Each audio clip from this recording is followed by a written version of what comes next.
Nurdin Abdullah, yang menjabat sebagai Gubernur Sulawesi Selatan dari 2018 hingga 2021, terlibat dalam kasus korupsi yang melibatkan penerimaan suap dan gratifikasi. Kasus ini menarik perhatian luas karena melibatkan pejabat tinggi dan mengungkapkan kelemahan dalam sistem pemerintahan.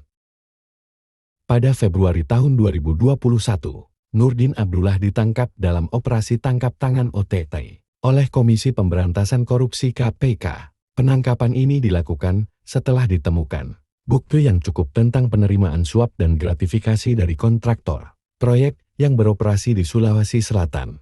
Setelah proses hukum yang panjang, Nurdin divonis 5 tahun penjara dan denda Rp. 500 juta pada November tahun 2021.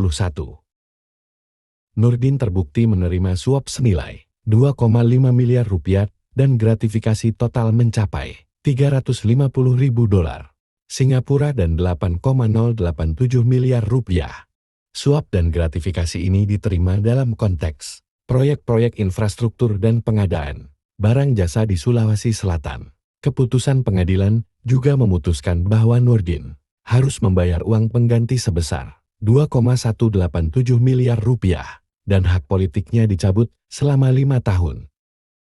Dalam menganalisis kasus ini, teori atribusi kausal dapat membantu memahami motivasi di balik tindakan Nurdin Abdullah. Atribusi internal, masyarakat mungkin mengaitkan tindakan korupsi Nurdin dengan karakter pribadi dan disposisi moralnya, seperti sifat serakah atau tidak bertanggung jawab.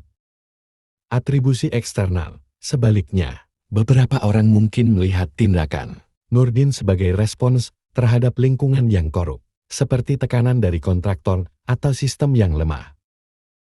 Kasus korupsi Nurdin Abdullah memiliki dampak signifikan pada kepercayaan publik terhadap pemerintahan dan lembaga hukum. Kasus ini juga menyoroti kelemahan dalam sistem pengawasan dan kontrol internal pemerintahan, serta pentingnya reformasi untuk mencegah korupsi di masa depan. Kasus korupsi Nurdin Abdullah merupakan contoh nyata dari bagaimana korupsi dapat merusak integritas pemerintahan dan merugikan keuangan negara. Dengan menganalisis kasus ini melalui teori atribusi kausal, kita dapat memahami lebih baik faktor-faktor yang mempengaruhi perilaku korupsi dan mengembangkan strategi yang lebih efektif untuk mencegah dan mengatasi korupsi di Indonesia. Racemat Hidayatullah Zainal, NIN, E0512211012, Program Studi Ilmu Pemerintahan. Terima kasih.